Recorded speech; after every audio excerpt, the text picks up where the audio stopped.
بسم اللہ الرحمن الرحیم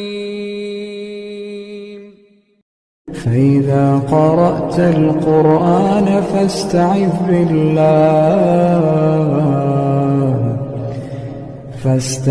بالله من الشيطان الرجيم. السلام علیکم ورحمۃ اللہ وبرکاتہ. ان الحمد للہ نحمده ونستعینه ونستغفره ونؤمن به ونتوکل علیہ ونعوذ باللہ من شرور انفسنا ومن سیئات اعمالنا من يهده اللہ فلا مضل له ومن يضلل فلا هادي له واشهد ان لا اله الا الله واشهد ان محمدا عبده ورسوله يا ايها الذين امنوا اتقوا الله حق تقاته ولا تموتن الا وانتم مسلمون. يا ايها الناس اتقوا ربكم الذي خلقكم من نفس واحده وخلق منها زوجها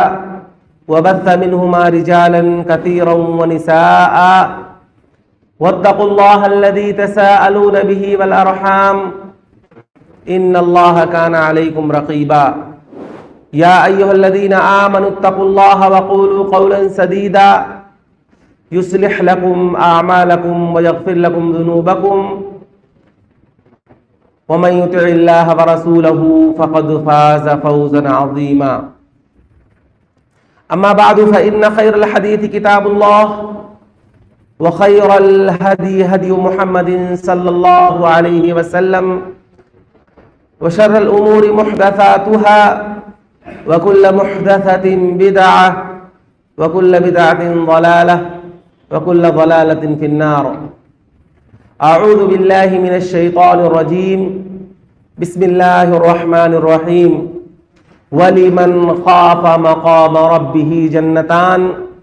فَبِأَيِّ آلَاءِ رَبِّكُمَا تُكَذِّبَانِ. معزز و محترم علماء کرام، حاضرین مجلس، دینی و ملی بھائیوں، ہر طرح کی تعریف، حمد و ثنا، بڑائی، بزرگی، عظمت و کبریائی اس اللہ رب العزت کے لیے لائق و زیبا ہے جو تن تنہا اس پوری کائنات کا خالق، مالک، مربی اور پالنہار ہے، جس نے ہمیں اس دنیا کے اندر پیدا کیا اور پیدا کرنے کے بعد یوں ہی بیکار نہیں چھوڑا، بلکہ ہماری رشد و ہدایت کے لیے انبیاء کرام کا سلسلہ جاری کیا، جس کی آخری کڑی جناب محمد الرسول اللہ صلی اللہ علیہ وسلم ہے. بعدہ انگنت لا تعداد بے شمار درود و سلام نازل ہوں اللہ رب العالمین کے بھیجے ہوئے تمام انبیاء علیہم الصلاۃ والتسلیم پر، خصوصاً اللہ کے آخری نبی جناب محمد الرسول اللہ صلی اللہ علیہ وسلم پر، جن کی محنتوں اور مشقتوں کے ذریعے یہ دین اسلام ہم تک پہنچا. محترم بھائیوں، آج کے اس درس میں جیسا کہ بھی آپ نے سنا کہ آج کے اس درس میں جو باتیں میں آپ کے سامنے پیش کرنے کی کوشش کروں گا وہ ہے خوف الہی کی فضیلت. اسی مناسبت سے قرآن مجید سورۃ الرحمن کی 2 آیتوں کی میں نے تلاوت کی ہے کہ وَلِمَنْ خَافَ مَقَامَ رَبِّهِ جَنَّتَانِ فَبِأَيِّ آلَاءِ رَبِّكُمَا تُكَذِّبَانِ، کہ اللہ رب العالمین نے ارشاد فرمایا کہ جو شخص اللہ رب العالمین کے سامنے کھڑے ہونے سے ڈرتا ہے، جو شخص اللہ رب العالمین کے سامنے سوال و جواب کرنے سے، اللہ رب العالمین کی جواب دہی سے ڈرتا ہے، اللہ رب العالمین نے اس کے لیے 2 جنتیں تیار کی ہیں۔ فَبِأَيِّ آلَاءِ رَبِّكُمَا تُكَذِّبَانِ، لہذا اے جناتوں اور انسانوں، اللہ رب العالمین کی کن کن نعمتوں کو جھٹلاؤ گے؟ تو ان دونوں آیتوں میں اللہ رب العالمین سے ڈرنے کی فضیلت بیان کی گئی ہے۔ مفسرین اس آیت کریمہ کی تفسیر میں لکھتے ہیں، کہتے ہیں کہ اللہ رب العالمین نے 2 جنتیں ایسی بنائی ہیں کہ جن کے سارے برتن سونے کے ہوں گے، اور 2 جنتیں اللہ رب العالمین نے ایسی بنائی ہیں جس کے سارے برتن چاندی کے ہوں گے۔ اب جو جس قدر اللہ رب العالمین سے ڈرے گا، یعنی جس کے دل میں اللہ رب العالمین کا خوف زیادہ ہوگا، اللہ رب العالمین سے زیادہ ڈرے گا، اللہ رب العالمین نے اس شخص کے لیے وہ جنت تیار کیا ہے جس جنت کے سارے برتن سونے کے ہوں گے۔ اور جس آدمی کے دل میں اللہ رب العالمین کا خوف درمیانی درجے کا ہوگا، اصل خوف ہوگا، تو اللہ رب العالمین اس شخص کے لیے ایسی جنت تیار کر رکھا ہے کہ جس کے سارے برتن چاندی کے ہوں گے۔ محترم بھائیوں، اللہ رب العالمین کا ڈر، اللہ رب العالمین کا خوف، یہ زندگی میں ہونے والی ایک بہت اہم عبادت ہے کہ ہمارا دل اللہ رب العالمین کے خوف سے معمور رہے، ہمارا دل اللہ رب العالمین کے خوف سے آباد رہے، ہمارے دلوں میں اللہ رب العالمین کا ڈر ہونا چاہیے، ہمیشہ ہمارے دل میں اللہ رب العالمین کے ڈر کا احساس ہونا چاہیے، اور یہ احساس ہونا، اللہ رب العالمین کا ڈر ہمارے دل میں ہونا، یہ 24 گھنٹے کی عبادت ہے، یہ لمحے لمحے کی عبادت ہے، یہ منٹ منٹ کی عبادت ہے، یہ سیکنڈ سیکنڈ کی عبادت ہے کہ بندہ یہ خوف الہی، اللہ رب العالمین کا ڈر اپنے دل میں بٹھانا، یہ بہت بڑی عبادت ہے۔ ایک بندہ جب رات میں اپنے بستر پر ہوتا ہے، جب وہ سونا چاہتا ہے، اور جب اپنے بستر پر لیٹ کر سوتے وقت جب وہ اپنی زبان سے یہ کہتا ہے اللہم قینی عذابک یوم تبعث عبادک، کہ اللہ رب العالمین مجھے اس دن کے عذاب سے بچا لینا جس دن تو اپنے بندے کو اٹھائے گا۔ تو گویا کہ ایک بندہ سوتے وقت اللہ رب العالمین سے عذاب سے بچنے کی دعا کر رہا ہے، گویا کہ اس آدمی کے دل میں اللہ رب العالمین کا ڈر ہے، وہ اللہ سے خوف آ رہا ہے، تو گویا کہ جب بندہ رات میں سوتے وقت اس طرح کی دعا پڑھ کر کے سوتا ہے تو گویا کہ وہ خوف کی عبادت کر رہا ہے، یہ خوف کی عبادت ہے۔ ہمارا دل اللہ رب العالمین کے ڈر سے معمور رہے، ہمارے دل میں اللہ رب العالمین کا خوف رہے، ہم خوف کھا کر کے اللہ رب العالمین سے ڈرتے ہوئے ہم زندگی گزارے، دن ہو رات ہو، یا ہم اپنے بستر پر سو رہے ہیں یا اسی طریقے سے ہم جاگ رہے ہیں، جو بھی ہے ہم اللہ رب العالمین سے ڈر کر کے زندگی گزار رہے ہیں، تو گویا کہ یہ خوف الہی، اللہ رب العالمین کا ڈر بٹھانا اپنے دل کے اندر، یہ 24 گھنٹے کی عبادت ہے۔ اسی طرح سے اللہ رب العالمین کا خوف، اللہ رب العالمین کا ڈر، یہ اس کے مختلف مظاہر ہیں۔ اللہ رب العالمین سے کیسے ڈرا جائے؟ اللہ رب العالمین کے عذاب سے ڈرنا، اللہ رب العالمین کی پکڑ سے ڈرنا، اللہ رب العالمین کی گرفت سے ڈرنا، جہنم کی ہولناکیوں سے ڈرنا، قیامت کے دن کی رسوائی سے ڈرنا، اپنے اعمال کے قبول نہ ہونے کے لیے ڈرنا، اعمال کے چھن جانے سے ڈرنا، زندگی کے برے خاتمے سے ڈرنا، یعنی گویا کی خوف الہی کی یہ مختلف مظاہر ہیں کہ انسان کو ہر آن ہر لمحہ اللہ رب العالمین سے ڈرتے رہنا چاہیے، اس کے دل میں اللہ رب العالمین کے خوف کا احساس ہر آن اور ہر لمحہ ہونا چاہیے، ہمیشہ اللہ رب العالمین سے ڈرتے رہنا چاہیے کہ اللہ رب العالمین ہماری کہیں دنیا کے اندر نہ گرفت کر لے، کہیں ایسا نہ ہو کہ اللہ رب العالمین دنیا کے اندر ہمیں کوئی سزا نہ دے دے، کہیں ایسا نہ ہو کہ دنیا کے اندر ہمارے ساتھ کوئی ایسا معاملہ نہ آ جائے، اور اسی کے ساتھ ساتھ آخرت کے بھی حوالے سے اللہ رب العالمین سے اسی طرح سے ڈرتے رہنا چاہیے۔ آپ دیکھیے ابراہیم علیہ السلام جنہیں اللہ رب العالمین نے خلیل اللہ کہا، اپنا دوست قرار دیا، اور خلیل اللہ کا معاملہ کیا ہے؟ حضرت ابراہیم علیہ السلام اللہ رب العالمین نے دنیا کے اندر انہیں مختلف آزمائشوں سے اللہ رب العالمین نے مختلف قسم کے امتحانات لیے اور وہ کامیاب ہو گئے، اللہ نے انہیں خلیل اللہ کہا۔ لیکن حضرت ابراہیم علیہ السلام کا معاملہ دیکھیے کہ ابراہیم علیہ السلام حشر و نشر کے تعلق سے اور اسی طریقے سے قیامت کی ہولناکیوں کے تعلق سے جب یہ ساری باتیں سوچ رہے ہیں اور کیا کہتے ہیں کہ اللہ رب العالمین جس وقت حضرت آدم علیہ السلام سے لے کر کے قیامت تک آنے والے تمام لوگ جب اکٹھا ہوں گے اور اس وقت جب سارے کے سارے لوگ جمع ہوں گے تو اس وقت عالم کیا ہوگا؟ حضرت ابراہیم علیہ السلام کہتے ہیں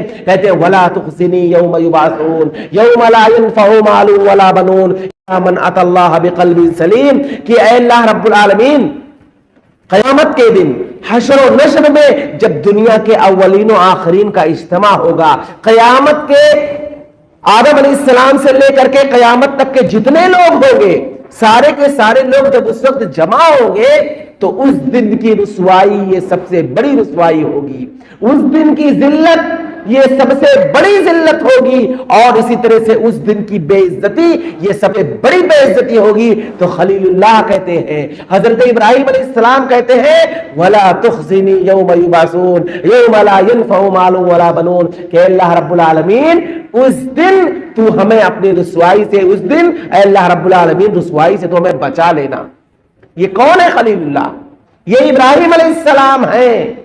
ابراہیم علیہ السلام کا معاملہ یہ ہے، یہ اللہ رب العالمین سے ڈر رہے ہیں، اللہ رب العالمین سے خوف کھا رہے ہیں، ڈرتے ہوئے اللہ رب العالمین کے خوف کھاتے ہوئے ابراہیم علیہ السلام یہ بات کہہ رہے ہیں۔ اللہ رب العالمین نے قرآن مجید کے اندر اپنے ان بندوں کے تعلق سے ذکر کیا، کہا کہ والذین هم من عذاب ربهم مشفقون ان عذاب ربهم غیر مامون کہ میرے بندے والذین هم کچھ بندے ایسے ہیں، کہتے ہیں ان کا معاملہ یہ ہوتا ہے کہ وہ اللہ رب العالمین سے خوف کھاتے رہتے ہیں، والذین هم من عذاب ربهم مشفقون وہ اللہ رب العالمین سے خوف کھاتے رہتے ہیں۔ اور پھر آگے اللہ نے کیا کہا؟ ان عذاب ربهم غیر مامون اللہ رب العالمین کا عذاب ہے، ایک ایسی چیز ہے جس سے لاپرواہی نہیں برتی جا سکتی، اور اسی طریقے سے اللہ رب العالمین کی عذاب ایسا ہے کہ مطمئن ہو کر کے اس طرح سے ہم زندگی نہیں گزار سکتے ہیں، یعنی اللہ رب العالمین کا ڈر اور خوف ہونا چاہیے۔ اسی طریقے سے اللہ رب العالمین نے ایک دوسرے مقام پر کہا والذین یؤتون ما آتوا وقلوبهم وجلۃ انہم الی ربہم راجعون کہ اللہ رب العالمین کے کچھ بندے ایسے ہوتے ہیں، قرآن کریم کی آیت کا ترجمہ یہ ہے کہ والذین یؤتون ما آتوا وقلوبهم کہ وہ لوگ جو اللہ رب العالمین کے راستے میں دیتے ہیں، اللہ رب العالمین کے راستے میں خرچ کرتے ہیں، والذین یؤتون ما آتوا وقلوبهم لیکن جب بھی وہ اللہ رب العالمین کے راستے میں دیتے ہیں، اللہ رب العالمین کے راستے میں خرچ کرتے ہیں، تو دیتے وقت خرچ کرتے وقت ان کا دل، اس کے دل میں خوف ہوتا ہے، وہ اللہ رب العالمین سے ڈرتے ہیں، والذین یؤتون ما آتوا وقلوبهم وجلۃ الی ربہم راجعون کہ وہ لوگ خوف کھاتے ہیں، ڈرتے ہیں عطا کرتے وقت، دیتے وقت۔ عائشہ رضی اللہ تعالی عنہا نے جب اس آیت کریمہ کو پڑھا اور اس آیت کریمہ کا ترجمہ اور اس آیت کریمہ کا جب مفہوم ان کے ذہن میں آیا کہ کچھ لوگ ایسے ہیں جو خرچ کرتے وقت بھی ڈرتے ہیں, اللہ رب العالمین کے راستے میں دیتے وقت بھی ڈرتے ہیں, تو یہ کون ہو سکتے ہیں؟ تو انہوں نے کہا کہ اللہ کے نبی صلی اللہ علیہ وسلم ہم الذین یسرقون ویشربون الخمر ویزنون. اے اللہ کے نبی صلی اللہ علیہ وسلم, کیا کہیں یہ لوگ تو نہیں ہیں جو لوگ چوریاں کرتے ہیں اور شراب پیتے ہیں, زناکاری کرتے ہیں؟ گویا کہ ان لوگوں, حضرت عائشہ رضی اللہ تعالی عنہا نے یہ سمجھا کہ جو لوگ اس دنیا کے اندر نیک اعمال بھی کر رہے ہیں لیکن اس کے ساتھ ساتھ چوری بھی کرتے ہیں, اس کے ساتھ ساتھ شراب بھی پیتے ہیں, اس کے ساتھ ساتھ زناکاری میں بھی ملوث ہیں, تو جب ایسے لوگ جنہوں نے بڑے بڑے گناہوں کا ارتکاب کیا ہے, جب یہ لوگ اللہ رب العالمین کے راستے میں دیتے ہیں, خرچ کرتے ہیں, تو ان کا دل اپنے گناہوں کو سوچ سوچ کر کے وہ لوگ اللہ رب العالمین سے کیا ڈرتے رہتے؟ کیا وہی لوگ ہیں؟ اللہ کے نبی صلی اللہ علیہ وسلم نے کہا نہیں, لا یا بنت صدیق, اے صدیق کی بیٹی, اس آیت کریمہ کا جو مطلب تم سمجھ رہی ہو ایسا نہیں ہے. اللہ کے نبی صلی اللہ علیہ وسلم نے کہا ہم الذین یصلون ویصومون ویخافون الا یقبل من ذلک. اس آیت کریمہ سے وہ لوگ مراد ہیں جو نماز کی پابندی کرتے ہیں, جو لوگ روزہ رکھتے ہیں اور نماز پڑھنے کے ساتھ ساتھ روزہ رکھنے کے ساتھ ساتھ وہ اللہ رب العالمین کے راستے میں جب خرچ کرتے ہیں تب بھی ڈرے ہوئے رہتے ہیں کہ کہیں ایسا نہ ہو کہ اللہ رب العالمین ان کے ان عمل کو قبول نہ کرے. اب دیکھیے, ایسا نہیں ہونا چاہیے کہ ایک آدمی نماز پڑھ رہا ہے, روزہ رکھ رہا ہے, اب خوش ہے, نماز پڑھ رہا ہے, روزہ رکھ رہا ہے, کوئی مطلب عبادتیں کر رہا ہے, اس کو وقت مل رہا ہے وقتاً فوقتاً, جب اسے موقع مل گیا نماز پڑھ لیا, جب بھی اس طریقے سے خالی بیٹھا ہے, کچھ وقت نہیں, کوئی نیکی کا کام کر دیا, پیسہ ہے صدقہ کر دیا. تو ایسا نہیں, ایک اللہ کے نبی صلی اللہ علیہ وسلم نے ایسے شخص کے بارے میں بتایا کہ جو نماز کا بھی پابند ہے, روزہ بھی رکھتا ہے, لیکن اس کے دل میں اللہ رب العالمین کا خوف دیکھیے. تو اس طرح کا خوف ہونا چاہیے, اللہ رب العالمین کا خوف, اللہ رب العالمین کا ڈر ہر انسان کے دل میں ہمیشہ رہنا چاہیے, اس کا احساس ہونا چاہیے. اس کی بہت زیادہ فضیلت ہے. آئیے ہم اپنے اسلاف کے بارے میں دیکھتے ہیں. ہمارے اسلاف صحابہ کرام رضی اللہ تعالی عنہم اجمعین, یہ ان کا معاملہ کیا تھا؟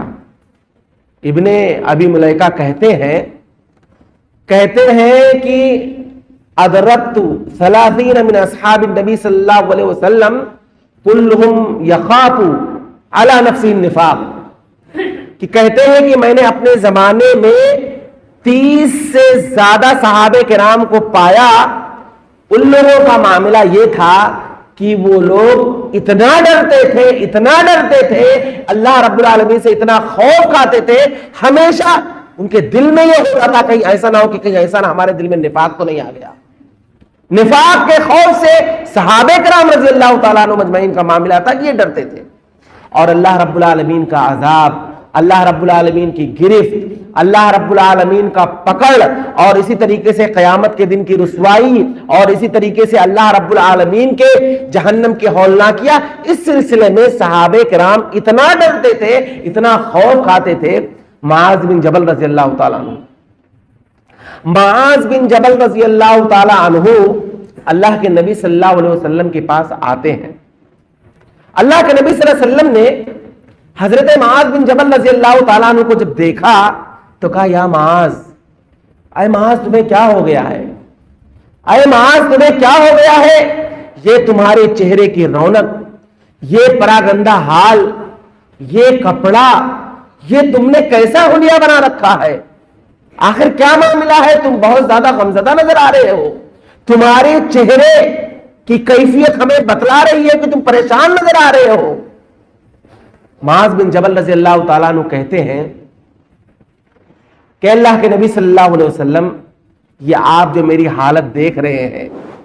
یہ میرا کپڑا, یہ پراگندہ حالت اور یہ چہرے کی تبدیلی, یہ جو آپ پورا منظرنامہ آپ دیکھ رہے ہیں,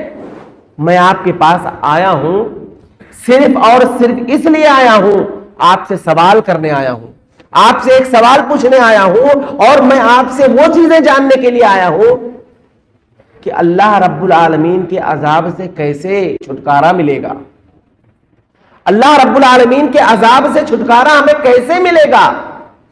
جہنم کی جو ہولناکیاں ہیں اور اسے جہنم کی جو شدت ہے اس کے آگ کی، اس سے کیسے بچا جائے۔ اے اللہ کے نبی صلی اللہ علیہ وسلم آپ کوئی عمل بتائیے، دلنی علی عمل اذا عملتہ دخلت الجنہ، کہ اللہ کے نبی صلی اللہ علیہ وسلم آپ مجھے کوئی عمل بتلائیے کہ میں وہ کروں اور اس عمل کرنے کی بنیاد پر اللہ رب العالمین نے میں جنت میں داخل کر دیا۔ دیکھیے معاذ بن جبل رضی اللہ تعالی عنہ اللہ کے نبی صلی اللہ علیہ وسلم کے پاس آئے ہیں، کس قدر حضرت معاذ رضی اللہ تعالیٰ عنہ کے دل میں اللہ کا ڈر بیٹھا ہوا ہے، کس طرح سے خوف کھا رہے ہیں۔ آج ہمارا معاملہ کیا ہے؟ ہم کتنے مطمئن ہو کر کے زندگی گزار رہے ہیں، ہم کتنے مطمئن ہو کر کے زندگی گزار رہے ہیں، ایسا لگتا ہی نہیں ہے کہ ہماری بھی موت آئے گی، ہم بھی موت سے دوچار ہوں گے، ہمیں بھی قبرستان میں جانا ہے، ہمیں بھی قبر کے اندر دفن ہونا ہے، ہمیں بھی فرشتوں کا سوال کا جواب دینا ہے، ہمیں اللہ رب العالمین کے روبرو حاضر ہونا ہے، ہمیں بھی اللہ رب العالمین کے سامنے سوال و جواب پیش کرنا ہے۔ اس کی فکر ہی نہیں ہے،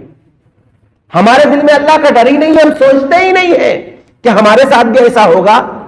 کتنے مطمئن ہو کر کے ہم زندگی گزار رہے ہیں، اور صحابہ کرام رضی اللہ تعالیٰ عنہ مجمعین جن کے بارے میں آپ سب جانتے ہیں، آپ بارہا سنتے ہوں گے کہ جن صحابہ کرام کے بارے میں اللہ رب العالمین نے کہا والسابقون الاولون من المہاجرین والانصار والذین اتبعوہم بإحسان رضی اللہ عنہم ورضوا عنہ، کہ صحابہ کرام کی جو جماعت ہے، چاہے وہ مہاجرین میں سے ہو، چاہے وہ انصار میں سے ہو، وہ سابقون اولون میں سے ہو یا بعد میں آنے والے لوگ ہیں، ان تمام لوگوں کے تعلق سے اللہ نے کیا اعلان کیا؟ کہا اللہ ان سے راضی ہو چکا ہے اور یہ اللہ سے راضی ہو چکے ہیں۔ اللہ نے اپنی رضا کا اعلان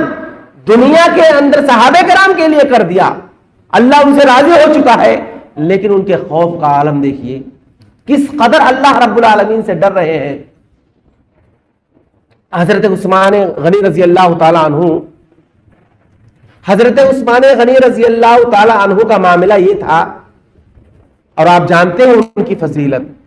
حضرت عثمان غنی رضی اللہ تعالی عنہ کی فضیلت کہ اللہ کے نبی صلی اللہ علیہ وسلم نے انہیں ایک مرتبہ نہیں بلکہ کئی مرتبہ جنت کی بشارت اللہ کے نبی صلی اللہ علیہ وسلم نے دے دیا ہے۔ ایک مرتبہ تو اللہ کے نبی صلی اللہ علیہ وسلم نے یہاں تک کہہ دیا تھا کہ جب انہوں نے تبوک کے موقع پر اللہ کے نبی صلی اللہ علیہ وسلم کو زیادہ سے زیادہ تعاون پیش کیا، جب اللہ کے نبی صلی اللہ علیہ وسلم کو تعاون کی ضرورت تھی، تو اللہ کے نبی صلی اللہ علیہ وسلم نے یہ بات علل اعلان پورے مجمع میں عثمان غنی رضی اللہ تعالیٰ عنہ کے تعلق سے کہہ دیا تھا کہ ما ضر ابن عفان ما عمل بعد هذا اليوم، کہ آج کے بعد عثمان بن عفان رضی اللہ تعالیٰ عنہ کوئی نیکی نہ کرے، آج کے بعد کوئی نیکی ہی نہ کرے تو بھی جنت میں جانے سے انہیں کوئی چیز نہیں روک سکتی۔ ان کی حالت، جنت کی بشارت مل چکی ہے،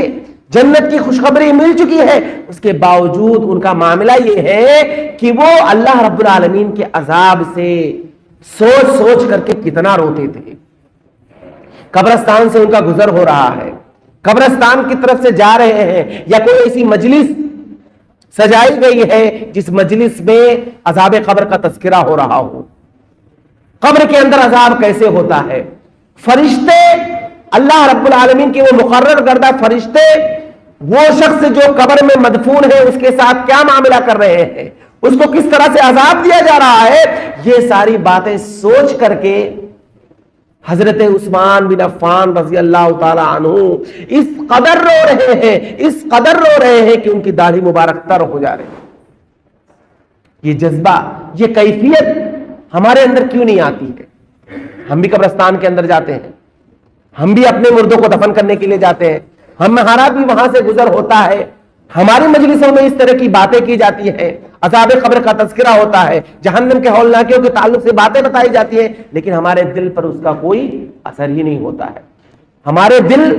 پر اس کا کوئی اثر نہیں ہوتا ہے، جب تک سن رہے ہیں، جیسے ختم ہو گیا اس کے بعد ہم بھول جاتے ہیں۔ ہمیں ڈرنا چاہیے، اللہ رب العالمین سے ہمیں ڈرنا چاہیے۔ میں آپ کو ایک واقعہ بتاؤں، آج ہوتا یہ ہے کہ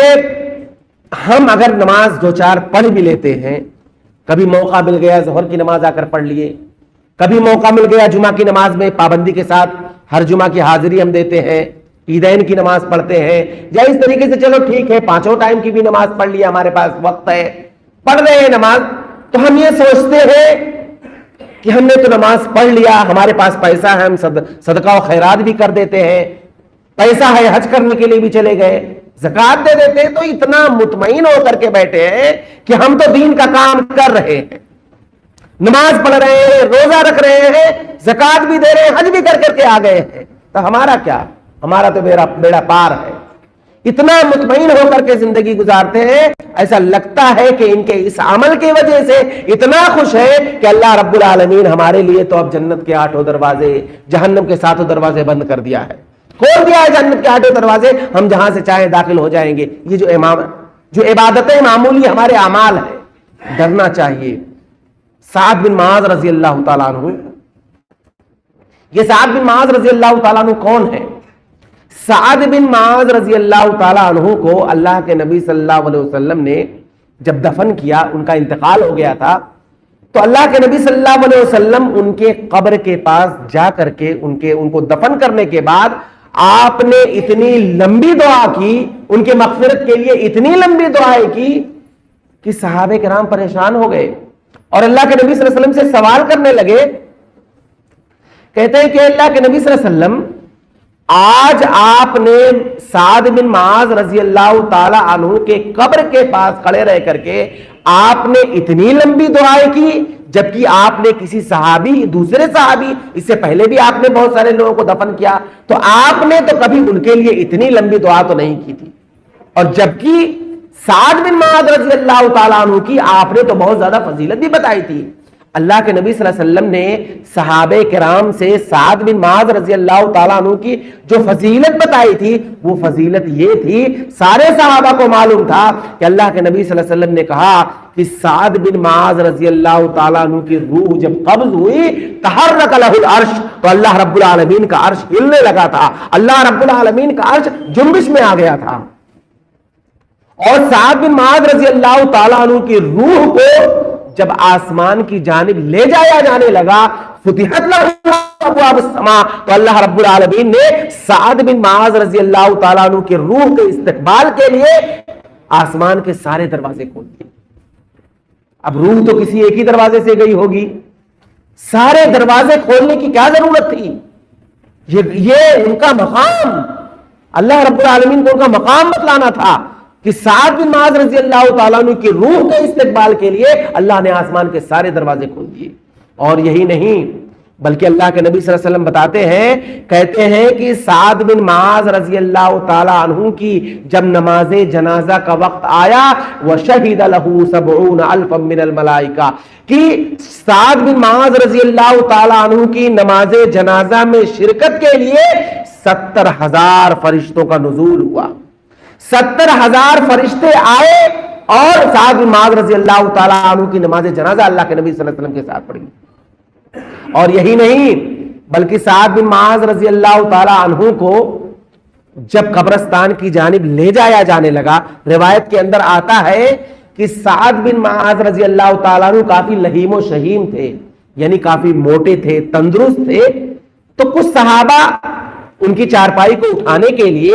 ایسے صحابہ آگے آئے جو وہ بھی تندرست تھے۔ اب ظاہر سی بات ہے وہ تندرست تھے تو انہوں نے یہ سوچا کہ کافی وزنی ہے، تو اس لیے ایسے صحابہ آگے آئے جو تندرست تھے، موٹے تھے، انہوں نے سوچا کہ میں اٹھاؤں ان کی چارپائی۔ تو جب سعد بن معاذ رضی اللہ تعالی عنہ کی چارپائی کو صحابہ کرام نے اٹھایا تو ایسا لگ ہی نہیں رہا تھا کہ اس چارپائی پر کوئی ہے، اتنا ہلکا محسوس ہوا جب صحابہ کرام نے اللہ کے نبی صلی اللہ علیہ وسلم سے یہ بات بتایا کہ ایسا لگ ہی نہیں رہا تھا کہ ہمارے کندھوں پر کسی کا بوجھ ہے، ایسا لگ ہی نہیں رہا تھا کہ اس چارپائی پر کوئی ہے۔ اللہ کے نبی صلی اللہ علیہ وسلم نے کہا ان لکم حملۃ غیرکم، بظاہر تو تم نے انہیں کندھا دے رکھا تھا لیکن حقیقتاً فرشتوں نے انہیں اٹھا رکھا تھا۔ اب آپ دیکھیے یہ ساری فضیلت آپ اپنے ذہن میں رکھیے کہ جب روح نکل رہی ہے تو آسمان اللہ رب العالمین کا عرش جنبش میں آ رہا ہے، روح نکل کر کے جا رہی ہے استقبال کے لیے، آسمان کے دروازے کھل رہے ہیں، فرشتوں کا نزول ہو رہا ہے، فرشتے کندھا دے رہے ہیں، فرشتے نماز جنازہ میں شریک ہو رہے ہیں۔ تو ظاہر سی بات ہے جب یہ ساری فضیلت جو ابھی آپ نے سنا، یہ ساری فضیلت اللہ کے نبی صلی اللہ علیہ وسلم نے صحابہ کو بتایا تھا، تو صحابہ کرام یہ کہتے ہیں کہ جب ایک صحابی کی اتنی زیادہ فضیلت ہے تو کیا ضرورت تھی آپ کو اتنی لمبی دعائے مغفرت کرنے کی؟ جب اتنی ساری فضیلت آپ بتا رہے ہیں تو کوئی ضرورت نہیں تھی کہ قبر کے پاس کھڑے ہو کر کے آپ ان کے لیے اتنی لمبی دعا کرتے، ان کی مغفرت کے لیے اتنی دعا کرتے۔ اللہ کے نبی صلی اللہ علیہ وسلم صحابہ کرام کی جانب متوجہ ہوئے اور صحابہ کرام سے کہا کہ سعد کو جیسے ہی قبر کے اندر لٹایا گیا، قضایت علیہ قبرہ، سعد بن معاذ رضی اللہ تعالیٰ عنہ کو قبر میں لٹایا گیا، قضایت علیہ قبرہ، قبر تنگ ہو گئی، اور قبر اس قدر تنگ ہوئی حتی صار کالشعر کہ سعد بن معاذ رضی اللہ تعالیٰ عنہ کے جسم کی حالت اس طرح سے ہو گئی جیسے کہ انسان کے سر کا بال ہوتا ہے۔ اللہ کے نبی صلی اللہ علیہ وسلم کہتے ہیں کہ میں وہیں سعد بن معاذ رضی اللہ تعالیٰ عنہ کے قبر کے پاس کھڑے رہ کر کے اللہ رب العالمین سے دعا کرتا رہا حتی فرج عنہ، یہاں تک کہ اللہ رب العالمین نے ان کے قبر کو کھول دیا، کشادہ کر دیا۔ اب آپ دیکھیے ایک صحابی ہے، ممکن ہے کہ اپنی زندگی کے اندر ان سے کوئی معمولی غلطی ہو گئی ہو، ممکن ہے کہ زندگی کے اندر کوئی معمولی خطا ہو گئی ہو، کوئی ایسا گناہ ہو گیا ہو جس کا انہیں احساس نہ ہوا ہو، یا ہو سکتا ہے وہ توبہ کرنا بھول گئے ہو، یا جو بھی معاملہ رہا ہو، یا ہو سکتا ہے ایسا بھی ہو کہ اللہ رب العالمین اپنے نبی کے ذریعے سے ہم تمام لوگوں کو یہ تعلیم دینا چاہتا ہو کہ دیکھو تمہیں اپنی عبادتوں پر اترانے کی ضرورت نہیں ہے کہ چند عبادتیں تم کر لیتے ہو، چند نمازیں پڑھ لیتے ہو، چند پیسہ ہے تو عمرہ کرنے چلے گئے یا کسی غریب کو دے دیے، وقت ملا تو نماز پڑھ لیے، روزہ رکھ لیے، تو ان ساری عبادتیں کرنے کے بعد، ہلکی پھلکی عبادتیں کرنے کے بعد تمہیں ایک دم مطمئن ہو کر کے زندگی نہیں گزارنا ہے، اللہ رب العالمین سے ڈرتے رہنا ہے، اللہ رب العالمین سے خوف کھانا ہے، تب اللہ رب العالمین کی اس طرح سے عذاب سے تم بچ سکو گے۔ اب بتائیے ایک صحابی ہے، اتنی فضیلت ہے، اس کے باوجود یہ حالت ہے کہ اللہ رب العالمین ہو سکتا ہے یہ منظر ہی صرف دکھانا چاہتے ہیں، جو بھی معاملہ ہو۔ آج ہم اپنے بارے میں سوچیں کتنے گنہگار ہیں، کتنے خطا کار ہیں، روزانہ ہم کتنا گناہ کا کام کرتے ہیں، کتنی معصیتیں کرتے ہیں، کتنے گناہوں کے ہم شکار ہیں۔ آج ہمارا معاملہ کیا ہوگا اگر ہماری موت ہو جاتی ہے اور ہم اسی قبر کے اندر جب داخل ہوں گے؟ یہی وجہ تھی کہ صحابہ کرام رضی اللہ تعالیٰ عنہم اجمعین یہ ساری باتیں جب سوچتے تھے تو اسے حقیقت میں لیتے تھے۔ ایسا نہیں کہ مطلب ہم تو قصے کہانیاں کی طرح سنتے ہیں، ہم تو قصے اور کہانیوں کی طرح سنتے ہیں، اس کے بعد اس مجلس برخاست ہو جاتی ہے، مجلس سے اٹھ جاتے ہیں، بھول جاتے ہیں۔ ایسا نہیں، صحابہ کرام رضی اللہ تعالیٰ عنہ مجمعین سوچتے تھے، ڈرتے تھے، خوف کھاتے تھے، روتے تھے، اور اس کے باوجود جنت کی بشارتیں مل چکی ہیں۔ ابو بکر صدیق رضی اللہ تعالیٰ عنہ، یہ ابو بکر صدیق رضی اللہ تعالیٰ عنہ جن کے بارے میں کہا گیا افضل الصحابتی بعد الانبیاء ابو بکر رضی اللہ تعالیٰ عنہ، کہ اس روئے زمین پر انبیاء کے بعد اگر کسی کا مقام و مرتبہ ہے تو وہ کون ہے؟ ابو بکر صدیق رضی اللہ تعالیٰ عنہ کا درجہ ہے۔ نبیوں کے بعد اس روئے زمین پر سب سے بڑا مقام حضرت ابو بکر کا ہے، اور حضرت ابو بکر رضی اللہ تعالیٰ عنہ کی حالت یہ ہے جن کے بارے میں اللہ کے نبی صلی اللہ علیہ وسلم نے کیا کہا تھا؟ کسی صحابی نے حضرت ابو بکر صدیق رضی اللہ تعالیٰ عنہ کے تعلق سے کچھ کہہ دیا تھا، حضرت ابو بکر کے تعلق سے کسی نے کچھ کہہ دیا تھا تو اللہ کے نبی صلی اللہ علیہ وسلم کا چہرہ تبدیل ہو گیا، اور کہا، اللہ کے نبی صلی اللہ علیہ وسلم نے صحابہ کرام کو مخاطب کرتے کہا کہ میرے صحابہ، یہ کس کے بارے میں تم بات کر رہے ہو؟ یہ کس کے بارے میں تم یہ بات کہہ رہے ہو؟ تمہیں پتا نہیں یہ کون ہے؟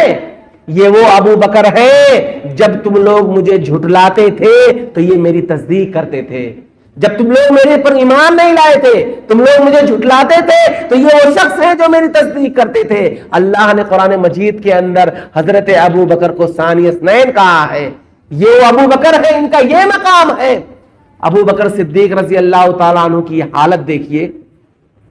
ابو بکر صدیق رضی اللہ تعالیٰ عنہ کس قدر اللہ سے خوف کھا رہے ہیں، ان کے دل میں اللہ کا کس قدر ڈر ہے. باہر نکلے ایک پرندے کو دیکھا، باہر نکلے ایک پرندے کو دیکھتے ہیں، پرندہ تو کتنا خوش نصیب ہے، اس پر رش کر رہے ہیں، تو کتنا خوش نصیب ہے پرندہ، تو مر جائے گا نہ تو زندہ کیا جائے گا، نہ تجھ سے سوال ہوگا، نہ تجھ سے جواب ہوگا، نہ حساب ہوگا، نہ کتاب ہوگا. تو کتنا خوش نصیب شخص ہے. پرندے کو دیکھ کر کے رش کر رہے ہیں، اپنے بارے میں سوچ رہے ہیں کہ ہم اللہ رب العالمین کے روبرو حاضر ہو گئے، ہمارا کیا انجام ہوگا. یہ ابو بکر صدیق رضی اللہ تعالیٰ عنہ کی حالت ہے. عبداللہ ابن مسعود رضی اللہ تعالیٰ عنہ، عبداللہ ابن مسعود رضی اللہ تعالیٰ عنہ کا معاملہ یہ ہے، ان کی فضیلت کہ بہت ہی دبلے پتلے صحابی تھے، دبلے پتلے صحابی تھے. ایک مرتبہ درخت پر چڑھنے لگے، کچھ صحابہ کرام ان کا مذاق اڑا دیے کہ دیکھو اتنے دبلے پتلے ہیں، کہیں ایسا نہ ہو کہ گر جائے، چوٹ لگ جائے، اور ہنسنے لگے. اللہ کے نبی صلی اللہ علیہ وسلم نے مخاطب کر کے صحابہ کرام سے کہا کہ تم کیوں ہنس رہے ہو؟ عبداللہ ابن مسعود رضی اللہ تعالیٰ عنہ کو دیکھ کر کیوں ہنس رہے ہو؟ کسی صحابی نے کہا کہ اتنے کمزور ہیں، اتنی دبلے پتلے ان کے پیر ہیں، درخت پر چڑھ رہے ہیں. اللہ کے نبی صلی اللہ علیہ وسلم نے کہا عبداللہ ابن مسعود کو تم کیا سمجھتے ہو؟ عبداللہ ابن مسعود رضی اللہ تعالیٰ عنہ کے اس پیر کو اور ان کے اس نازک پنڈلی کو دیکھ کر تم مسکرا رہے ہو. اللہ کی قسم کہ اگر عبداللہ ابن مسعود رضی اللہ تعالیٰ عنہ کے اس معمولی اور اس کمزور پنڈلی کو ترازو کے ایک پلڑے میں رکھ دیا جائے اور احد پہاڑ دوسرے پلڑے میں رکھ دیا جائے، اللہ کی قسم کھا کر کے کہتا ہوں کہ عبداللہ ابن مسعود رضی اللہ تعالیٰ عنہ کے پیر والا پلڑا وزنی ہو جائے گا، بھاری ہو جائے گا. کیا سمجھتے ہو عبداللہ ابن مسعود کو؟ عبداللہ ابن مسعود یہ وہ شخصیت ہے جن کا دل ایمان سے بھرا ہوا ہے، جن کے دل میں ایمان بھرا ہوا ہے، ان کا دل ایمان سے پر ہے، یہ حالت ہے. لیکن عبداللہ ابن مسعود کا معاملہ، جن کی تعریف اللہ کے نبی صلی اللہ علیہ وسلم کر رہے ہیں، ان کے ایمان کی گواہی دے رہے ہیں، ان کا معاملہ یہ ہے کہ ایک مرتبہ ایک ایسے جگہ ایک راستے سے گزر رہے تھے کہ انہوں نے دیکھا کہ ایک لوہار جو اپنے لوہے کو گرم کر رہا ہے. اب اس لوہے کو جب انہوں نے دیکھا کہ لوہار جو بیٹھا ہے اس کو گرم کر رہا ہے، اور اس لوہے کو جب سرخ انہوں نے دیکھا کہ اس لوہے کی کلر تبدیل ہو گئی اور یہ سرخ ہو گیا، یہ اس قدر گرم ہو گیا، رونے لگے. اس لوہار کے اس کیفیت کو، اس لوہے کی تبدیلی کو، اس کے سرخ اور اس کی شدت کو دیکھ کر کے رونے لگے. عبداللہ ابن مسعود کہتے ہیں کہ یہ دنیا کی آگ ہے، یہ دنیا کی آگ ہے، جس آگ نے اس لوہے کو کس قدر سرخ کر دیا ہے، جبکہ دنیا کی آگ جہنم کی آگ کے مقابلے میں کچھ بھی نہیں ہے. دنیا کی آگ جہنم کی آگ کے مقابلے میں کچھ بھی نہیں ہے. کہ جہنم میں ایک شخص جس کو جہنم کے اندر ڈالا گیا ہو اور اس شخص کو جہنم سے نکال کر کے دنیا کی آگ میں عرض ڈال دیا جائے تو راحت محسوس کرے گا. اتنی شدت اور اتنی تیزی ہے جہنم کی آگ کو. تو عبداللہ ابن مسعود جب انہوں نے اس لوہار کو دیکھا تو رونے لگے اور انہوں نے کہا کہ دنیا کی آگ نے اس لوہے کو کس قدر سرخ کر دیا ہے اور اس کی حالت بنا دیا ہے. انسان کے جسم کی حالت کیا ہوگی؟ انسان کی جسم کی حالت جو دنیا کی آگ کو نہیں برداشت کر سکتی ہے. آپ اندازہ لگائیں کہ اگر دنیا کی کوئی آگ آپ کے کسی بدن کے حصے پر لگ جائے، آپ کی انگلی کو جلا دے یا آپ کے کسی بھی بدن کے حصے کو چھو جائے، آپ تصور کریے اس وقت حالت کیا ہوگی. آپ کے بدن پہ تھوڑا سا خالی آگ لگ جائے، آپ کے بدن کا تھوڑا سا حصہ جل جائے، آپ کیسا محسوس کریں گے؟ آپ کو کتنی تکلیف ہوگی؟ اس تھوڑی سی جگہ پر جلنے کی وجہ سے آپ کو سکون نہیں ملے گا. بدن کے کسی ایک حصے کو آگ نے جلا دیا ہے، پورا بدن آپ کا تکلیف میں ہے، آپ کو تکلیف میں ہے. تو یہ جہنم کی اس کیفیت اور جہنم کی اس ہولناکی اور جہنم کی شدت اور اس جہنم کے آگ کے بارے میں عبداللہ ابن مسعود رضی اللہ تعالیٰ عنہ سوچ رہے ہیں، رو رہے ہیں، ڈر رہے ہیں، اللہ سے خوف کھا رہے ہیں کہ قیامت کے دن اور جہنم کے اندر جب اللہ رب العالمین لوگوں کو ڈالے گا تو اس وقت کیا حالت ہوگی. یہ ہمارے اسلاف تھے، ہمارے اسلاف کا معاملہ یہ تھا. حضرت عمر بن خطاب رضی اللہ تعالیٰ عنہ، حضرت عمر خطاب رضی اللہ تعالیٰ عنہ یہ وہ شخصیت ہے کہ جن کے بارے میں اللہ کے نبی صلی اللہ علیہ وسلم نے کہا تھا کہ لو کان نبی بعدی لکان عمر، کہ میرے بعد اگر نبوت کا سلسلہ جاری وہ ساری رہتا، میرے بعد اگر کوئی اس دنیا کے اندر نبی بنایا جاتا، کسی کے سر پر اگر نبوت کا تاج رکھا جاتا تو وہ کون ہوتے؟ حضرت عمر فاروق رضی اللہ تعالیٰ عنہ ہوتے۔ لیکن اتنی فضیلت کے باوجود حضرت عمر فاروق رضی اللہ تعالیٰ عنہ کا معاملہ یہ ہے، بیان کرتے ہیں، کہتے ہیں کہ حضرت عمر فاروق رضی اللہ تعالیٰ عنہ یہ حذیفہ رضی اللہ تعالیٰ عنہ کے پاس آتے ہیں اور حذیفہ رضی اللہ تعالیٰ عنہ سے کہتے ہیں کہ اے حذیفہ، تم تو رازدار رسول ہو، اللہ کے نبی صلی اللہ علیہ وسلم نے تو تمہیں راز کی باتیں بتائی ہیں، اور وہ ساری راز کی باتیں اللہ کے نبی صلی اللہ علیہ وسلم نے جو آپ کو بتلائی ہے وہ کسی صحابی کو اللہ کے نبی صلی اللہ علیہ وسلم نے نہیں بتلائی ہے۔ یہ ان کی ایک خاصیت تھی کہ حذیفہ بن یمان صاحب سر تھے، اللہ کے نبی صلی اللہ علیہ وسلم کے رازدار صحابی تھے۔ اللہ کے نبی صلی اللہ علیہ وسلم کو راز کی باتیں اگر کسی کو بتانا رہتا تھا تو حذیفہ بن یمان کو بتاتے تھے۔ عمر بن خطاب رضی اللہ تعالیٰ عنہ ایک مرتبہ حضرت حذیفہ رضی اللہ تعالیٰ عنہ کے پاس آتے ہیں اور کان میں جا کر کے چپکے سے کہتے ہیں کہ اے حذیفہ، تم تو اللہ کے نبی صلی اللہ علیہ وسلم کے رازدار صحابی ہو، اللہ کے نبی صلی اللہ علیہ وسلم نے تو تمہیں منافقین کی لسٹ بتا دی ہے، منافق کون کون ہے، منافق کی فہرست آپ کے سامنے ہے۔ اللہ کے نبی صلی اللہ علیہ وسلم نے تم کو تو ساری باتیں بتا دی ہیں، اور جو باتیں اللہ کے نبی صلی اللہ علیہ وسلم نے چپکے سے آپ کو بتائی ہیں ہم کو اللہ کے نبی صلی اللہ علیہ وسلم نے نہیں بتائی ہے۔ تو اے حذیفہ، میں تمہارے پاس آیا ہوں صرف یہ پوچھنے کے لیے کہ منافقین کے جو لسٹ ہے، منافقین کی جو فہرست ہے آپ کے پاس ہے، اللہ کے نبی صلی اللہ علیہ وسلم نے آپ کو دیا ہے، ذرا دیکھ کر بتا دیتے کہ اس لسٹ میں کہیں عمر بن خطاب کا نام تو نہیں ہے۔ اللہ اکبر، یہ عمر بن خطاب رضی اللہ تعالیٰ عنہ ہے، اتنی فضیلتوں کے حامل، اور جا کر کے ان سے پوچھ رہے کہ ان کا لسٹ منافقین میں ان کا نام تو نہیں ہے۔ یہ حالت ہے، یہ ہمارے اسلاف صحابہ کرام رضی اللہ تعالیٰ عنہ۔ عمر بن خطاب رضی اللہ تعالیٰ عنہ کی وفات کا وقت جب آیا، کسی نے کہا کہ اے عمر بن خطاب، آپ کے لیے تو خوشخبری ہے، آپ کے لیے خوشخبری ہے، اور ایسی خوشخبری ہے کہ آپ نے جو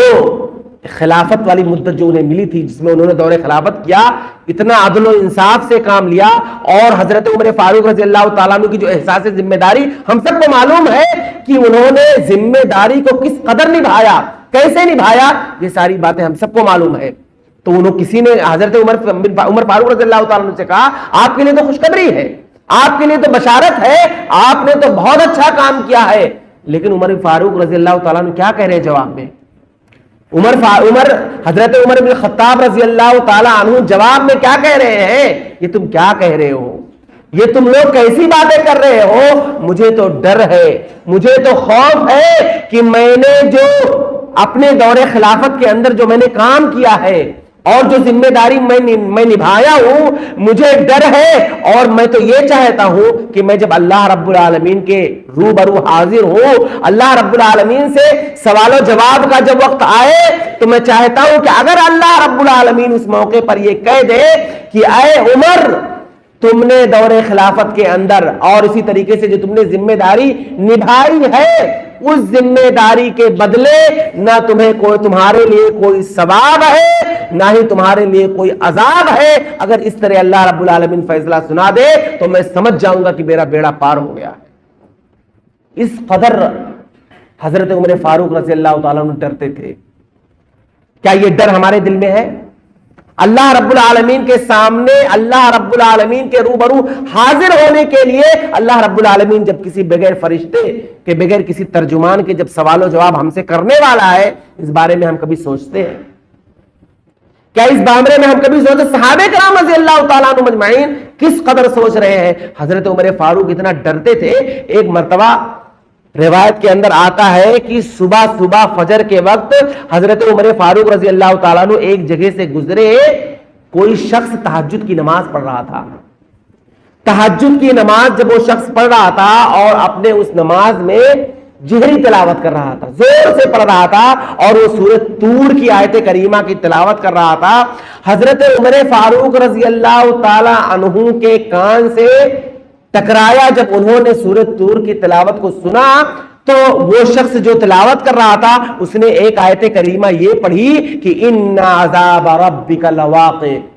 کہ اللہ رب العالمین کا جو عذاب ہے یہ واقع ہونے والی چیز ہے، اللہ رب العالمین کا عذاب واقع ہونے والی چیز ہے۔ روایت کے اندر آتا ہے، راوی حدیث بیان کرتے ہیں، عمر فاروق رضی اللہ تعالیٰ عنہ کے کان سے جب یہ آیت کریمہ ٹکرائی، اللہ رب العالمین کے عذاب کے بارے میں انہوں نے سوچا تو اتنا گہرا اثر لیا۔ حضرت عمر فاروق رضی اللہ تعالیٰ عنہ اللہ کے عذاب کو سوچ کر کے جو واقع ہونے والا عذاب ہے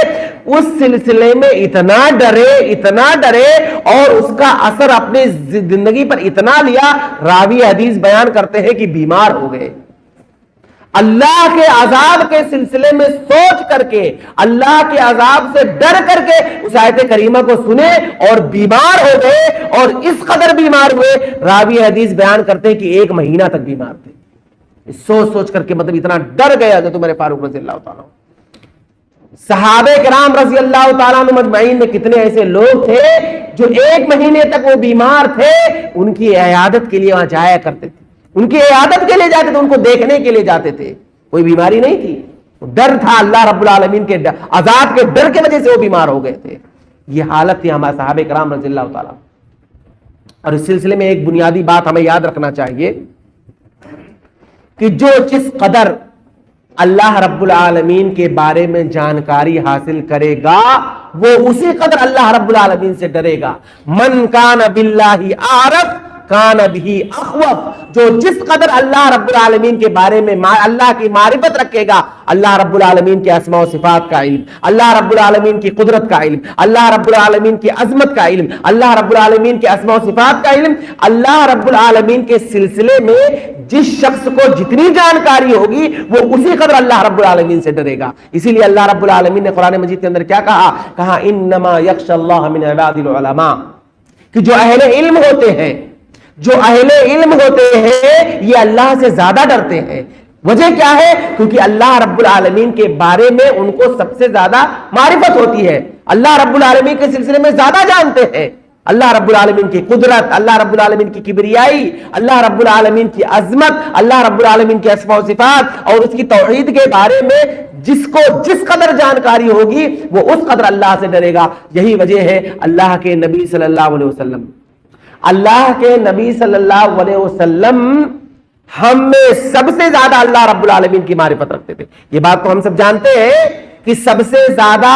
اللہ رب العالمین کے بارے میں اگر کسی شخص کو جانکاری ہے، اللہ رب العالمین کے سلسلے میں کوئی شخص جو سب سے زیادہ علم رکھتا ہے وہ کون ہے؟ اللہ کے نبی صلی اللہ علیہ وسلم ہے۔ یہی وجہ تھی کہ اللہ کے نبی صلی اللہ علیہ وسلم کو اللہ رب العالمین نے عذاب کے تعلق سے، جہنم کے تعلق سے اور اسی طریقے سے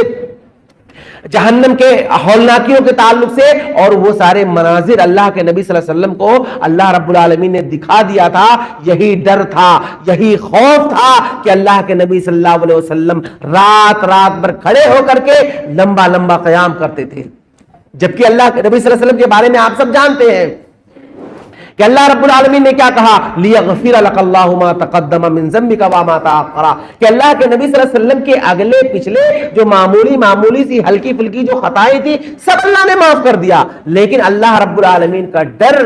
اس قدر ہے کہ اللہ کے نبی صلی اللہ علیہ وسلم رات تک لمبی لمبی عبادت کر رہے ہیں، لمبا لمبا قیام کر رہے ہیں، اس قدر لمبا لمبا قیام کر رہے ہیں کہ آپ کے پاؤں مبارک میں ورم آ جا رہا ہے، آپ کا پیر موٹا ہو گیا، آپ کے پیر میں سوجن آ گیا، اتنا لمبا لمبا قیام اللہ کے ڈر سے کر رہے ہیں۔ اور صحابہ کرام سے کہتے ہیں لو تعلمون ما عالم، لو تعلمون ما عالم، اے میرے صحابہ لو تعلمون ما عالم لضحکتم قلیلا ولا بقیتم کثیرا، کہ میرے صحابہ جو چیزیں میں جانتا ہوں، جس چیز کے بارے میں مجھے علم ہے، اگر وہ ساری باتیں تمہیں پتا چل جائے تو تم زندگی میں ہنسنا بھول جاؤ گے، زندگی میں ہنسنا بھول جاؤ گے. جس چیزوں کے بارے میں جانکاری اللہ نے مجھے دی ہے اگر تم لوگ جان جاؤ کبھی زندگی میں ہنسو گے نہیں. وہ تو نبی صلی اللہ علیہ وسلم کے دل کی طاقت تھی کہ وہ اللہ رب العالمین نے وہ سارے مناظر اللہ رب العالمین نبی صلی اللہ علیہ وسلم کو دکھا دیا تھا. آپ نے جہنم دیکھا, اللہ کا عذاب دیکھا, اور بہت ساری اللہ رب العالمین کی ماں کی گرفت, اللہ رب العالمین کے پکڑ کے حوالے سے ساری باتیں اللہ رب العالمین نے نبی صلی اللہ علیہ وسلم کو بتا دیا تھا. اس کے باوجود یہ نبی صلی اللہ علیہ وسلم کے دل کی طاقت تھی. وہ صحابہ کرام کے ساتھ اٹھتے بیٹھتے تھے, ہنستے تھے, مسکراتے تھے, باتیں کرتے تھے, اور صحابہ کرام سے کہتے تھے جو میں جانتا ہوں اگر تمہیں پتا چل جائے گا اللہ رب العالمین کے بارے میں تو تم زندگی میں ہنسنا بھول جاؤ گے. تو جس شخص کو جتنی معرفت اللہ کے بارے میں ہوگی وہ اسی قدر ڈرے گا. علم رکھنے کی ضرورت ہے, اللہ رب العالمین کے بارے میں جانکاری کی ضرورت ہے. آپ دیکھیے اللہ کے نبی صلی اللہ علیہ وسلم, آج ہمارا معاملہ کیا ہے؟ ہم قرآن مجید پڑھتے ہیں, ہم بھی پڑھتے ہیں, تلاوت کرتے ہیں. مسجد تو پڑھتے ہی نہیں ہے, لیکن رمضان وغیرہ آتا ہے تب تلاوت وغیرہ کرتے ہیں, پڑھتے ہیں کچھ نہ کچھ, لیکن ہمارے زندگی میں اس کا اثر کیوں نہیں ہو رہا ہے؟ تلاوت ہم کر رہے ہیں, قرآن مجید کو پڑھ رہے ہیں, لیکن ہمارے جسم پر اس کا کوئی اثر ہی نہیں ظاہر ہو رہا ہے. اللہ کے نبی صلی اللہ علیہ وسلم قرآن مجید کی تلاوت کر رہے ہیں. ایک مرتبہ ایک صحابی نے اللہ کے نبی صلی اللہ علیہ وسلم سے کہا کہ اللہ کے نبی صلی اللہ علیہ وسلم آپ کی عمر مبارک تو اتنی زیادہ نہیں ہے, لیکن آپ کے بال اور داڑھی, سر کے بال اور داڑھی کے کچھ بال سفید نظر آ رہے ہیں, جبکہ آپ کی عمر مبارک تو اتنی زیادہ نہیں ہے لیکن یہ سفیدی ظاہر ہو گئی ہے, میں سفیدی دیکھ رہا ہوں. اللہ کے نبی صلی اللہ علیہ وسلم کہتے ہیں شیبتنی ہود, مجھے واقعات ہوا کہ مجھے سورہ ہود اور اس کی بہنوں نے بوڑھا کر دیا ہے. اللہ کے نبی صلی اللہ علیہ وسلم قرآن پڑھ رہے ہیں, قرآن مجید میں اللہ رب العالمین نے عذاب کا تذکرہ کیا ہے. آپ دیکھیے قرآن مجید کو آپ پڑھیے, تقریباً جہنم کے لفظ کے ساتھ اور انار کے لفظ کے ساتھ قرآن مجید کے اندر تقریباً 120 مرتبہ اللہ رب العالمین نے تذکرہ کیا. 120 مرتبہ اللہ رب العالمین نے جہنم کا تذکرہ قرآن میں کیا ہے, کہیں انار کے لفظ کے ساتھ تو کہیں جہنم کے لفظ کے ساتھ. اتنی ساری اب ظاہر سی بات ہے کہ ہم تو جانتے ہی نہیں ہیں عربی, ہم تو قرآن پڑھتے ہیں اس کا مطلب ہی نہیں ہم کو سمجھ میں آتا ہے کیا پڑھ رہے ہیں, اللہ رب العالمین نے کیا پیغام دیا ہے, قرآن مجید اللہ نے کیوں نازل کیا ہے, قرآن مجید اس دنیا میں آنے کا مقصد کیا ہے, ہم کو پتہ ہی نہیں ہے. اس لیے ہم پڑھتے ہیں, تلاوت کرتے ہیں, کچھ نہیں ہو رہا ہے. اللہ کے نبی صلی اللہ علیہ وسلم اس کا مطلب سمجھ رہے ہیں, اللہ کے نبی صلی اللہ علیہ وسلم قرآن مجید کا مطلب سمجھ رہے ہیں. آپ کی زندگی پر اس کا اثر اس قدر ظاہر ہو رہا ہے, اللہ رب العالمین کے بارے میں, جہنم کے بارے میں, اللہ کے عذاب کے بارے میں اللہ کے نبی صلی اللہ علیہ وسلم پڑھ رہے ہیں اور بوڑھے ہوتے جا رہے ہیں. آپ کی زندگی میں تبدیلی ہوتے جا رہی ہے, ہم پڑھتے ہیں, ہماری زندگی پر اس کا کوئی اثر نہیں ہوتا کیونکہ ہم نہیں ڈرتے ہیں اللہ سے. اب آخر کیا ایسی کون سی بات ہے؟ اللہ کے نبی صلی اللہ علیہ وسلم نے سورہ ہود کا تذکرہ کیا ہے اور اس کی بہنوں کا تذکرہ کیا ہے, یعنی سورہ ہود اور اس جیسی جو صورتیں ہیں اللہ رب العالمین, اللہ کے نبی صلی اللہ علیہ وسلم نے اس کو پڑھ رہے ہیں اور ڈر رہے ہیں. آپ دیکھیے, آپ سورہ ہود پڑھیے, اس طریقے سے سورہ ابراہیم پڑھیے, یا اس کے علاوہ اور بھی کچھ قرآن مجید کی مختلف کچھ ایسی صورتیں ہیں جن کے اندر اللہ رب العالمین نے ان قوموں کا تذکرہ کیا ہے جو نبی صلی اللہ علیہ وسلم سے پہلے امتیں گزری ہیں, ان کے اندر برائیاں کیا تھی, وہ کس برائی کے اندر ملوث تھے, ان کا گناہ کیا تھا. وہ چوری کرتے تھے کہ وہ 2 نمبر کا دھندا کرتے تھے, وہ جب تول کر دیتے تھے تو کانٹا مارتے تھے,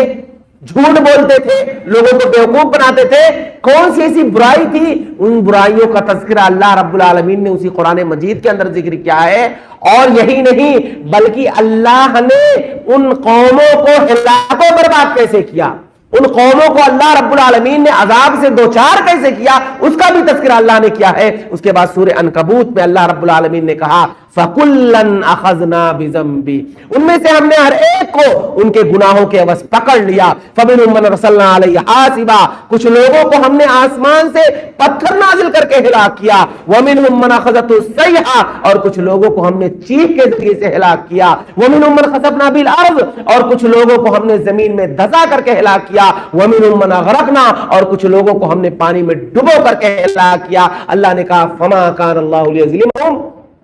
وَلَٰكِنْ كَانُوا أَنفُسَهُمْ يَظْلِمُونَ۔ تو اس طرح سے اللہ رب العالمین نے ان لوگوں کو عذاب سے دوچار کر کے اللہ نے ان پر کوئی ظلم نہیں کیا ہے، بلکہ یہ لوگ خود اپنے نفسوں پر ظلم کرنے والے تھے۔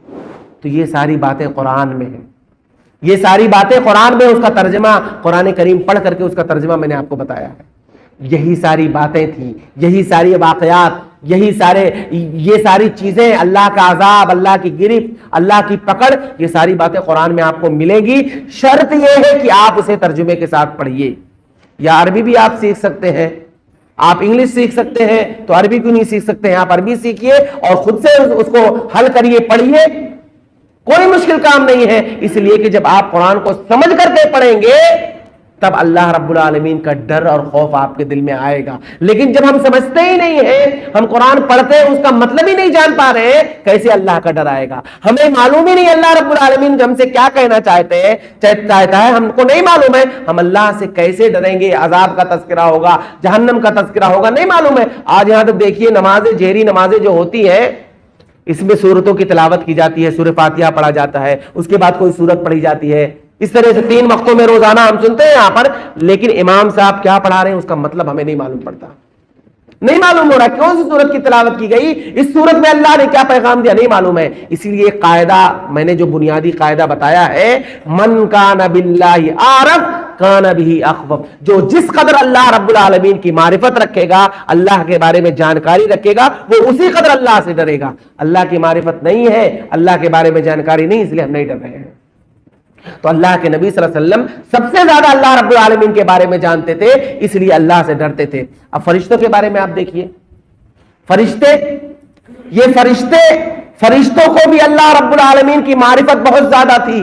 اللہ رب العالمین کے سلسلے میں یہ فرشتے بھی بہت زیادہ جانکاری رکھتے تھے۔ حضرت جبریل علیہ السلام ایک مرتبہ اللہ کے نبی صلی اللہ علیہ وسلم کے پاس آئے اور اللہ کے نبی صلی اللہ علیہ وسلم سے بات کر رہے تھے۔ بات کرتے کرتے جبریل علیہ السلام اللہ کے نبی صلی اللہ علیہ وسلم سے کہتے ہیں کہ اللہ کے نبی صلی اللہ علیہ وسلم، ہمارے ایک ساتھی ہیں جن کا نام میکائیل ہے، ایک فرشتے ہیں، کہتے ہیں ہمارے ساتھی میکائیل جب سے انہوں نے اللہ رب العالمین کی بنائی ہوئی جہنم کو دیکھ لیا ہے، تب سے ان کے چہرے کی مسکراہٹ ختم ہو چکی ہے۔ ایک فرشتے، وہ فرشتے جن سے نہ اللہ رب العالمین سوال و جواب کرے گا، نہ جن کے لیے قانون عذاب ہے، نہ وہ ان کے لیے اللہ نے جہنم بنایا ہے، نہ ان کی کوئی گرفت ہے، ان کے بارے میں تو اللہ رب العالمین نے کہا لا یعصون اللہ ما امرهم ویفعلون ما یؤمرون، وہ اللہ کی نافرمانیاں کرتے ہی نہیں ہیں۔ فرشتے معصوم ہیں، اللہ کی نافرمانیاں کرتے ہی نہیں ہیں۔ اللہ نے بس تو انہیں کسی کام کے لیے جو بنایا ہے، وہ اللہ رب العالمین کے حکم کی تابعداری کرتے ہیں۔ ان کی حالت یہ ہے کہ میکائیل نے جہنم دیکھ لیا، ان کے چہرے کی مسکراہٹ ختم ہو گئی،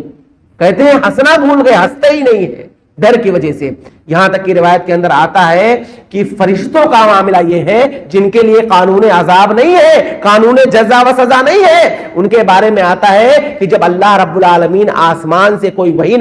آسمان کے اندر کوئی حکم نازل کرتا ہے، فرشتوں کے سامنے اللہ رب العالمین جب کوئی حکم نازل کرتا ہے، کوئی حکم جاری کرتا ہے، اللہ رب العالمین کے اس حکام کو سن کر کے فرشتوں پر غشی طاری ہو جاتی ہے، وہ سجدے میں گر پڑتے ہیں۔ ڈر کی وجہ سے اتنا غشی طاری ہو جاتی ہے، ان فرشتوں کو بے ہوش ہو جاتے ہیں۔ روایت کے اندر آتا ہے کہ سب سے پہلے جبریل علیہ السلام کو ہوش آتا ہے۔ اللہ رب العالمین کے حکام جب حکم نازل ہوتا ہے، ڈر کے مارے بھی ہوش ہو جاتے ہیں۔ جبریل علیہ السلام کو سب سے پہلے ہوش آتا ہے، پھر جبریل علیہ السلام کے بعد پھر دوسرے بھی فرشتے ہیں، ان کو بھی ہوش آتا ہے۔ پھر وہ لوگ جبریل علیہ السلام سے سوال کرتے ہیں ماذا قال ربکم، کہ آج تمہارے رب نے کون سا حکم نازل کیا؟ پھر جبریل علیہ السلام ان فرشتوں کو بتاتے ہیں کہ آج تمہارے رب نے یہ حکم تمہارے بارے میں، اللہ رب العالمین نے یہ حکم جاری فرمایا ہے۔ وہ فرشتے جن کے لیے کوئی عذاب نہیں ہے، وہ فرشتے جن کے بارے میں کچھ بھی نہیں، اللہ نے کوئی اس طرح سے جہنم یا عذاب وغیرہ نہیں بنایا، اتنا ڈر رہے ہیں۔ تو ڈرنا چاہیے۔ نبیوں کے بارے میں آتا ہے کہ وہ نبی ہیں، اللہ نے انہیں اپنا برگزیدہ بندہ بنایا ہے، وہ اپنے لیے بھی ڈر رہے ہیں، اپنی امت کے بارے میں بھی ڈر رہے ہیں۔ لیکن ہمارا معاملہ یہ ہے کہ نہ ہم نبی ہیں،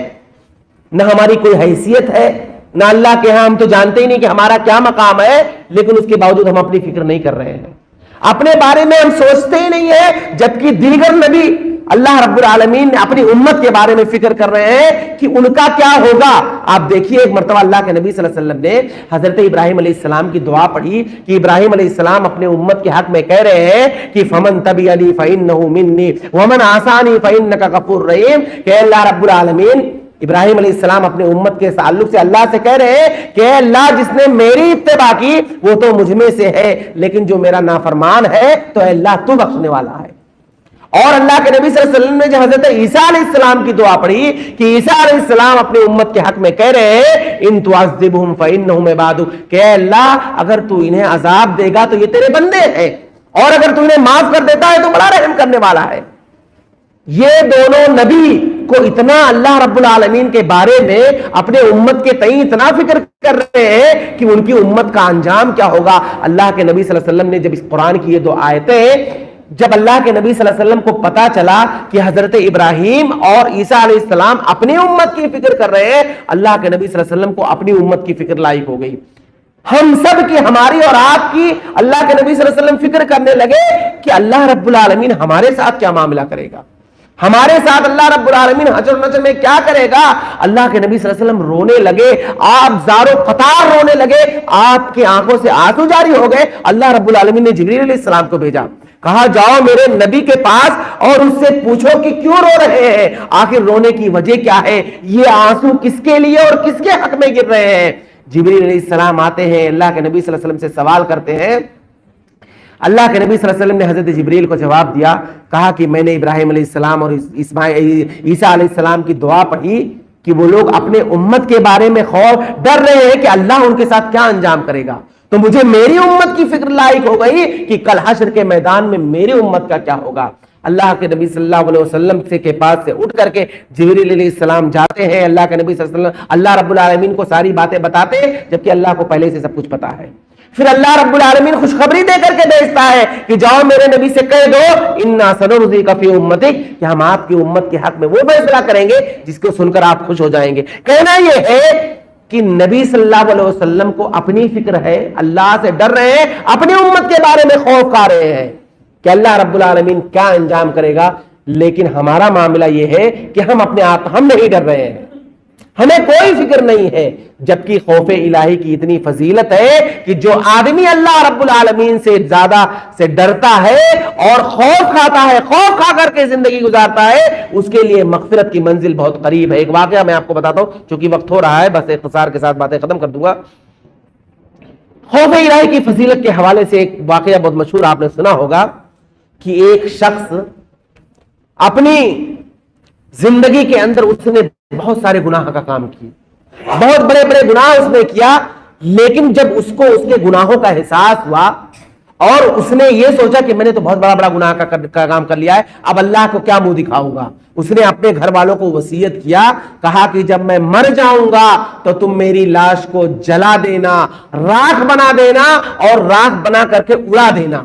اس نے اپنے گھر والوں کو وصیت کیا، اس کے گھر والے اس کے وصیت کے مطابق جب وہ مر گیا تو اس کے گھر والے اس کے لاش کو جلا کر کے، اس کے لاش کو راکھ بنا کر کے